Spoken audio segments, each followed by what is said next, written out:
जंगल से गुजरते हुए एक शिष्य ने अपने गुरु से सवाल किया कि गुरुजी, ऐसा क्यों होता है कि कुछ लोगों के पास कुछ भी नहीं होता लेकिन फिर भी वो सुखी रहते हैं, आनंद में रहते हैं, और कुछ लोगों के पास सब कुछ होते हुए भी उदासी उनके चेहरे से साफ दिखाई देती है।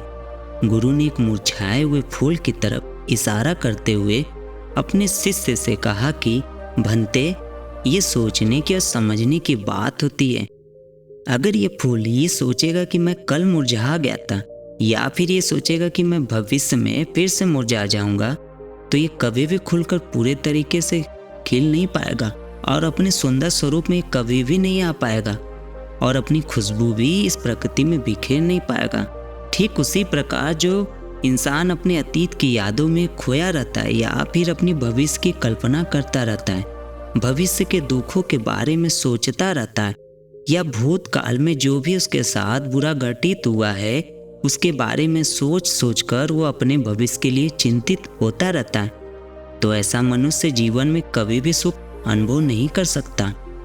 ये समझने की बात होती है कि जीवन हमेशा वर्तमान में होता है। अतीत और भविष्य की कल्पनाएं हमेशा मनुष्य को मृत्यु की तरफ लेकर जाती है। इसीलिए ये जरूरी हो जाता है कि जिस प्रकार हम अपने शरीर की देखभाल करते हैं, उसे बीमारियों से दूर रखने के लिए उसके अंदर से गंदगी भी साफ करते रहते हैं, ठीक उसी प्रकार समय समय पर हमें अपने मन और मस्तिष्क की भी गंदगी साफ करते रहना चाहिए, उसकी धुलाई करते रहना चाहिए। इससे आपकी बुद्धि की क्षमता तो तेज होगी ही, साथ ही साथ आप हमेशा आनंद में रहने का रहस्य जान पाओगे। शिष्य ने सवाल किया कि गुरुदेव, इससे पहले कि हम मन और मस्तिष्क पर चर्चा शुरू करें, उससे पहले मैं ये जानना चाहता हूँ कि जिन लोगों के पास सब कुछ होता है वो दुखी क्यों रहते हैं, और जिन लोगों के पास कुछ भी नहीं होता है अक्सर वो आनंद में पाए जाते हैं। इसका रहस्य क्या है? इसके पीछे का क्या कारण हो सकता है?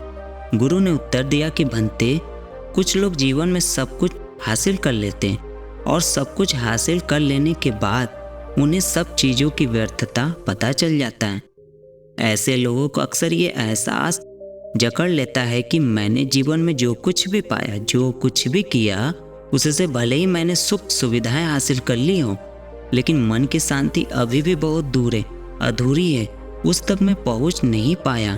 सब कुछ पाकर भी मैं अपने मन को जान नहीं पाया।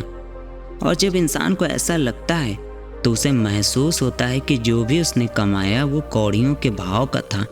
उसने अपना जीवन बेकार की चीज़ों में यूं ही व्यर्थ कर दिया।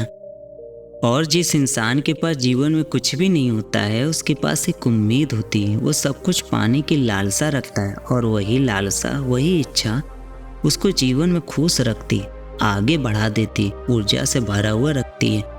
गुरु ने अपने हाथ से एक सूखे पेड़ की तरफ इशारा करते हुए कहा कि भंते, कभी तो ये पेड़ भी हरा भरा रहा होगा, फलों से लदा हुआ रहा होगा, नाना प्रकार के पक्षी और जानवर इस पर क्रीड़ा करते होंगे, इसके फलों को खाते होंगे। उस समय इस पेड़ को भी यह पता नहीं होगा कि एक दिन ये सूख जाएगा और इसकी हालत इतनी बदतर हो जाएगी कि यह किसी को भी छांव तक नहीं दे पाएगा, इसके ऊपर पत्ते तक नहीं रह जाएंगे, फल तो दूर की बात है। ठीक उसी प्रकार मनुष्य अपने जीवन की दौड़ में यह भूल जाता है कि जिस दौड़ में वह सबसे आगे निकलने की कोशिश कर रहा है उसका अंतिम चरण तो मृत्यु ही है। काश वो कभी इस दौड़ से अलग हटकर ये देख पाए कि दौड़ का अंतिम चरण तुम्हें कहीं नहीं पहुंचाएगा। जिस दौड़ में वो सबसे आगे निकलकर जीतने के ख्वाब देख रहा है उसका अंतिम चरण मृत्यु ही है। काश वो कभी जीवन की दौड़ में ठहर कर ये देख पाए कि इसका अंतिम चरण क्या होगा, तो वह उन कामों को तिलांजलि दे सकता है जो व्यर्थ है, जो बेकार है, और ऐसे कार्यों की तरफ आगे बढ़ सकता है जो उसके जीवन में आनंद पैदा करते हों, जो उसके जीवन को एक नई दिशा देते हों। गुरु ने खुद की तरफ इशारा करते हुए समझाया कि एक योगी वह होता है जो जीवन की दौड़ में ठहर जाता है, जो यह समझ लेता है कि जीवन का अंतिम चरण तो मृत्यु है। इसीलिए वो जीवन में सुख सुविधाएं हासिल करने की बजाय खुद के मन और मस्तिष्क को एक नए आनंद की तरफ ले जाने का प्रयास करना शुरू कर देता है। शिष्य ने सवाल किया कि गुरुदेव, क्या एक गृहस्थ जीवन में जीने वाला मनुष्य उस आनंद की प्राप्ति नहीं कर सकता? और अगर कर सकता है तो उसे किस प्रकार शुरुआत करनी चाहिए? बिल्कुल कर सकता है, गुरुदेव ने उत्तेजित होकर उत्तर दिया। अगर सभी मनुष्य उस आनंद की प्राप्ति के लिए योगी बनने का निश्चय कर ले तो इससे तो प्रकृति का चलना ही रुक जाएगा। उसकी जो व्यवस्था है वो बिगड़ने लगेगा। एक सच्चा योगी अपने जीवन में खोज करता है और खोज करने के बाद वो गृहस्थ जीवन में किस प्रकार आनंद को प्राप्त किया जा सकता है वो तरीके सभी को बताता है, ताकि मनुष्य अपने गृहस्थ जीवन का पालन करते हुए उस आनंद की प्राप्ति कर सके। गुरु ने खुद को संबोधित करते हुए उत्तर दिया कि मैंने अपने जीवन में जो खोज की है उसके अनुसार मनुष्य को समय समय पर अपने मन और मस्तिष्क की सफाई करते रहना चाहिए। मनुष्य अपने शरीर पर तो ध्यान दे लेता है, लेकिन अपने मन और मस्तिष्क को भूल जाता है, उस पर कभी ध्यान नहीं देता और उसी वजह से मन और मस्तिष्क बूढ़े होते चले जाते, उनमें जवानी नहीं रह जाते हैं। और जब उनमें जवानी नहीं रह जाती तो उसमें नयापन और ताजगी नहीं रह जाती, जिसकी वजह से एक इंसान उदासी से भर जाता है। मन और मस्तिष्क की गंदगी क्या होती है, पहले मैं तुम्हें ये बताता हूँ। हर मनुष्य के जीवन में कुछ ऐसी घटनाएं घटी हुई होती हैं जिनका उसके मन मस्तिष्क पर बहुत गहरा असर पड़ता है। जीवन पर्यंत उन घटनाओं को भुला नहीं पाता है और वही घटनाएं उसके मन में पूरी तरह से पक्की बैठ जाती है, जो उसके मन में गांठ पैदा कर देती है। और भविष्य में वो जब भी कोई काम करेगा तो ये घटनाएं उसको प्रभावित करेंगी, उसके विचारों को, उसके निर्णय को पूरी तरह से बदल कर रख देंगे। ऐसे मनुष्य की दृष्टि भी भ्रमित हो जाती है, वो सत्य के स्वरूप को नहीं देख पाता, वो चीज़ों को उन घटनाओं से जोड़कर भ्रमित तरीके से देखता है। उदाहरण के लिए, अगर किसी भूरी आंखों वाले आदमी ने आपको धोखा दे दिया तो आप अपने जीवन में प्रायः भूरी आंखें वाले आदमी को हमेशा धोखेबाज समझते रहेंगे, उस पर कभी पूर्ण रूप से विश्वास नहीं कर पाएंगे। लेकिन समझने की बात यह होती है कि जिस इंसान ने आपको धोखा दिया वो धोखा आपको भूरी आंखों से नहीं मिला, वो उस इंसान के स्वभाव से मिला। लेकिन उस इंसान के स्वभाव से हमारे दिमाग में उसका एक चित्र बस गया, उसकी छवि बन गई, और वो छवि दूसरे आदमी से जब हम संपर्क करते हैं तो बीच में एक दीवार की तरह खड़ी हो जाती है और इसी वजह से दो लोगों के बीच प्रगाढ़ संबंध स्थापित नहीं हो पाते हैं। तो मनुष्य के लिए सबसे जरूरी यही होता है कि वो अपने आप को अतीत की घटनाओं से मुक्त रखें। उन घटनाओं से प्रभावित होकर वो दिमाग में किसी तरह की छवि न बनाए। कुछ लोग इस बात पर यह सवाल खड़ा कर सकते हैं कि फिर जीवन के अनुभव किस काम आएंगे, लेकिन समझने की बात ये होती है कि हम जीवन के अनुभवों से भी भ्रमित तरीके से ज्ञान लेते हैं, सही तरीके से उनसे सीख ले ही नहीं पाते। ठीक उसी प्रकार जिस तरह उस भूरी आंखों वाले की आंखें जिम्मेदार नहीं थी, धोखा देने के लिए उसका स्वभाव जिम्मेदार था। लेकिन मनुष्य अपने अनुभव में उन भूरी आंखों को याद रखेगा, उस स्वभाव को भूल जाएगा। शिष्य अपने गुरु की बातों में इतना खो गया कि उसे चलते चलते जंगल के रास्ते में पड़े हुए कांटे दिखाई नहीं दिए और अचानक उसके पैर में कांटा चुभ गया। गुरु ने उसका कांटा बाहर निकालते हुए उससे पूछा कि ये कांटा तुम्हारे पैर में क्यों लगा, इसके पीछे तुम किसको जिम्मेदार मानते हो? गुरु ने कहा कि तुम मुझे भी जिम्मेदार मान सकते हो क्योंकि मैं तुम्हें बातें सुना रहा था, या तुम खुद को भी जिम्मेदार मान सकते हो कि तुम मेरी बातों में इतना खो गए कि तुम्हारा रास्ते पर ध्यान ही नहीं रहा, या तुम इन पेड़ों को जिम्मेदार मान सकते हो जिन्होंने ये कांटे इस रास्ते पर बिछा दिए। शिष्य ने उत्तर दिया कि गुरुदेव, इसमें खुद को ही जिम्मेदार मानता हूँ क्योंकि आप तो अपना काम कर रहे थे और इस पेड़ ने भी अपना काम किया, पर मैं अपना काम पूरे होश पूर्वक नहीं कर पाया। अगर मैं चलने पर ध्यान लगाए रहता, अगर मैं आपकी बातों में पूरी तरह से खो नहीं जाता तो मुझे ये कांटा कभी नहीं लगता। इसमें पूरी तरह से मेरी ही गलती थी।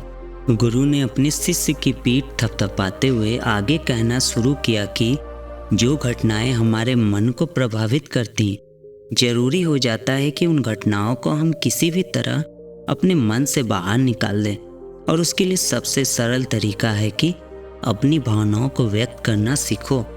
उसे अपने दिल में, अपने मस्तिष्क में बिठाकर मत रखो। जब तुम किसी दूसरे मनुष्य के सामने अपनी भावनाओं को व्यक्त कर देते हो तो तुम्हारे मन का बोझ हल्का हो जाता है। कुछ लोगों का स्वभाव ऐसा होता है कि वो अपने मन की बात किसी को नहीं बताते। ऐसे लोग अक्सर अपने अंदर ही अंदर दुखी होते रहते हैं, लेकिन वो अपने मन की बात किसी दूसरे आदमी के सामने नहीं बताते।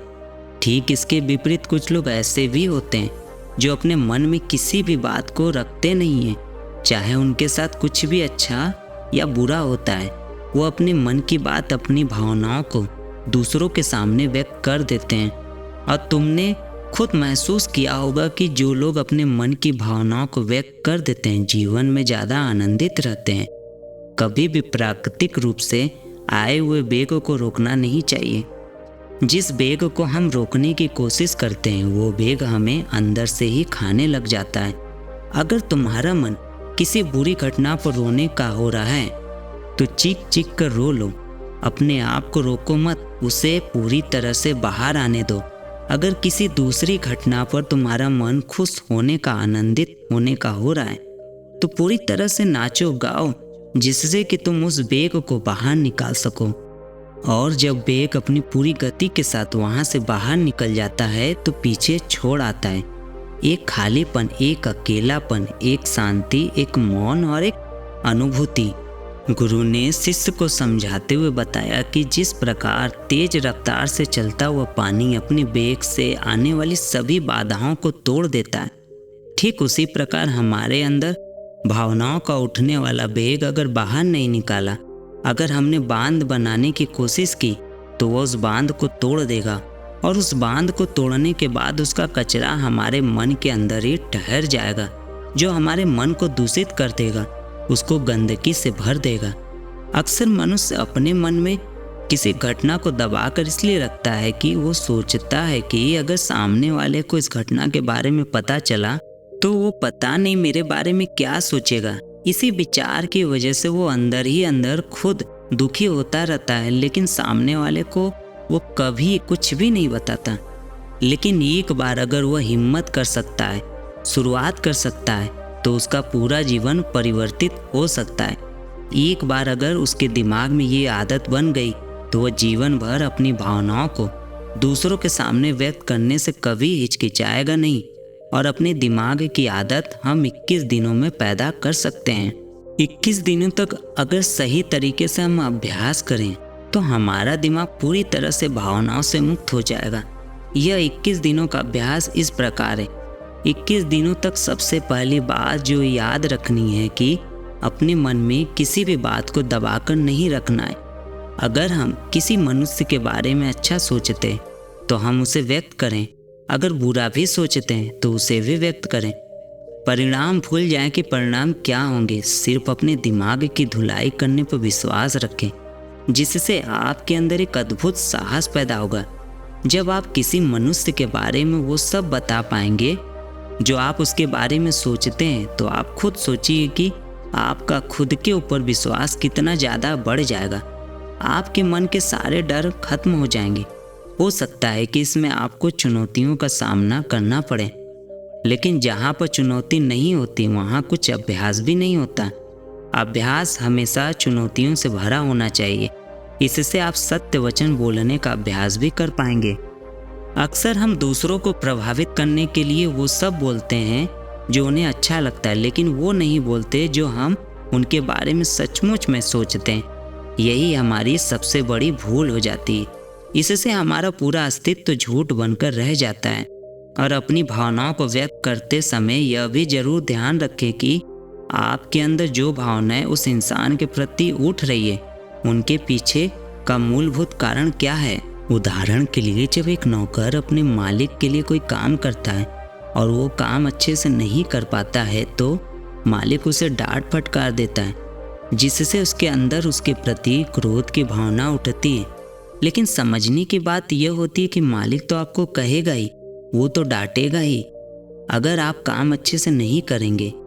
यदि आप काम अच्छे से कर रहे हैं और फिर भी आपका मालिक आपके साथ अच्छा व्यवहार नहीं कर रहा है तो आप खुलकर अपने मालिक को अपनी भावनाएं व्यक्त कर सकते हैं। बिना यह सोचे कि इसका परिणाम क्या होगा। दूसरा अभ्यास जो तुम्हें 21 दिनों तक करना है वो यह है कि जो भी घटनाएं तुम्हारे साथ घटित होती, कम से कम जीवन में एक इंसान ऐसा होना चाहिए जिसके सामने तुम अपने दिल की बात रख सको, चाहे अच्छी बात हो चाहे बुरी बात हो।